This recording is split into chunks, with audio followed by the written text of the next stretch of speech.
नमस्कार। सभी को नववर्ष की ढेर सारी शुभकामनाएं। मैं अभी ट्रेन में यात्रा कर रही थी और यात्रा के दौरान क्या जब टीटी आया तो एक लड़की के पास टिकट ही नहीं था, उसके साथ उसकी बहन थी। बहुत ही अजीब सी बात थी। जब और मैं एक्चुअली जस्ट उसके साइड वाली अपर सीट पे थी, तो सारी चीज़ें यूं ही सारा वृत्तांत पता चल रहा था कि चल क्या रहा है एक्चुअली।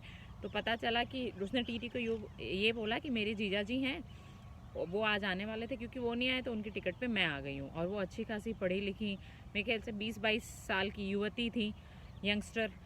मुझे समझ नहीं आ रहा था कि ये चल क्या रहा है। ऐसा रूल तो कब का चला गया। आजकल तो आपको अपनी आईडी लेके चलनी पड़ती है ट्रेन में, otherwise you can not even travel.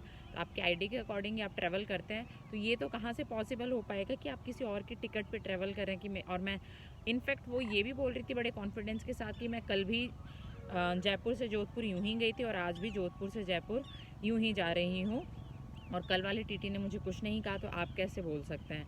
काफ़ी सारी बहस करने के बाद अंत में टीटी को पुलिस को ही बुलाना पड़ा, क्योंकि वो लड़की नीचे आने को तैयार ही नहीं थी, ना वो फ़ाइन भरने को तैयार थी। मतलब बहुत ही अजीब सी सिचुएशन, और मैं वहाँ बैठे बैठे सब कुछ ऑब्जर्व कर रही थी। ऑब्वियस सी बात है, अंत में मैंने भी कुछ बोला ही होगा, क्योंकि बर्दाश्त नहीं हुआ।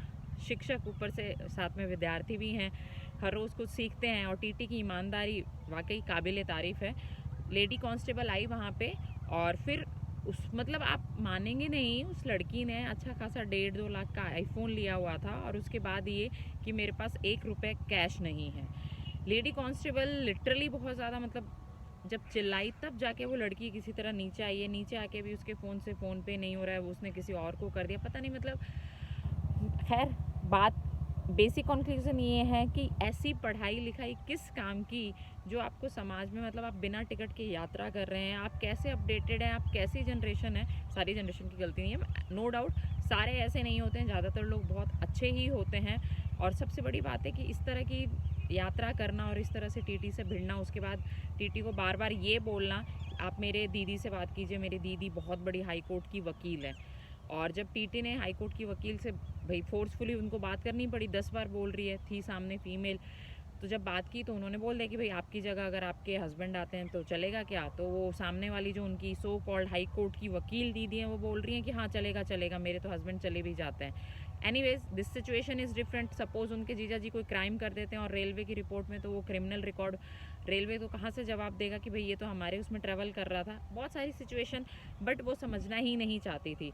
अंत में मेरे मुंह से निकल ही गया कि इसका मतलब ये है कि तुम्हारी दीदी और जीजा जी दोनों फर्जी वकील हैं, क्योंकि उनमें ना सेंस है और ऊपर से वो बात करने को तैयार है। तुम्हारे जो माता पिता हैं वो भी बात करने को तैयार हैं, लेकिन तुम फाइन भरने को तैयार नहीं हो रही हो। जो सिचुएशन बहुत शांति से 2 सेकंड में 2 मिनट में हल हो सकती थी, उस सिचुएशन को उसने रात को 10 से लेकर 12 बजे तक, उसके बाद भी वो लड़की दो, क्या बोलूँ अब मैं, लफंगे जो भी आजकल की लैंग्वेज है, उस तरह के लड़कों के साथ वो चीज़ें शेयर कर रही है। बोल रही है कि देखो मैंने आईफोन लोन पे नहीं ख़रीदा, हालांकि उसने अपने पैसे से भी नहीं ख़रीदा था, वो अलग बात है।